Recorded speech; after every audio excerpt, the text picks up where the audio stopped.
BJD ରାଜ୍ୟରେ କ୍ଷମତାଚ୍ୟୁତ ହେବା ପରଠୁ ନିଜର ରାଜନୈତିକ ଅସ୍ତିତ୍ୱ ରକ୍ଷା କରିବା ଏବେ କିଛି ଆଗଧାଡିର ଦଳୀୟ ନେତାଙ୍କ ପାଇଁ ମୁଖ୍ୟ ଚ୍ୟାଲେଞ୍ଜ ପାଲଟିଛି।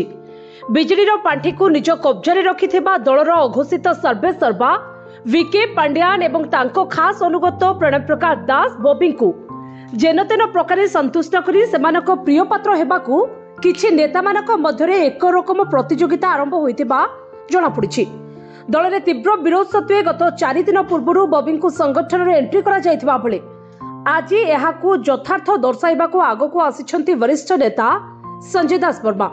ଯଦିଓ ଦଳର 24 ବର୍ଷର ଶାସନର ପତନ ପାଇଁ ପାଣ୍ଡିଆନ୍ ବବି ଯୋଡ଼ିଙ୍କୁ ସବୁଠି ଦାୟୀ କରାଯାଉଛି ଏବଂ ସେମାନଙ୍କ ଚାପରେ ଦଳ ଏପର୍ଯ୍ୟନ୍ତ ନିଜର ପରାଜୟର ସମୀକ୍ଷା ବୈଠକ ମଧ୍ୟ କରିପାରୁନି, ତଥାପି ଏହି ଯୋଡ଼ିଙ୍କ ସୁରକ୍ଷା ପାଇଁ ଦଳର ବରିଷ୍ଠ ନେତା ଦେବୀପ୍ରସାଦ ମିଶ୍ରଙ୍କ ପରେ ଏବେ ସଞ୍ଜୟ ଆଗକୁ ଆସୁଛନ୍ତି।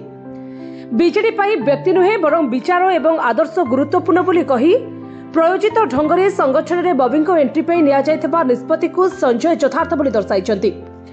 ତେବେ ଜଣେ ଅଣଓଡ଼ିଆ ଅଫିସରଙ୍କ କ୍ରୀତଦାସ ଭାବେ ନିଜକୁ ଘୋଷଣା କରିସାରିଥିବା ବବିଙ୍କୁ ଦାୟିତ୍ୱ ନ୍ୟସ୍ତ କରିବା ଆଞ୍ଚଳିକ ଦଳ ବିଜେଡିର କେଉଁ ବିଚାର ଏବଂ ଆଦର୍ଶର ପ୍ରତିଫଳନ ବୋଲି ସାଧାରଣରେ ପ୍ରଶ୍ନ ଉଠିଛି।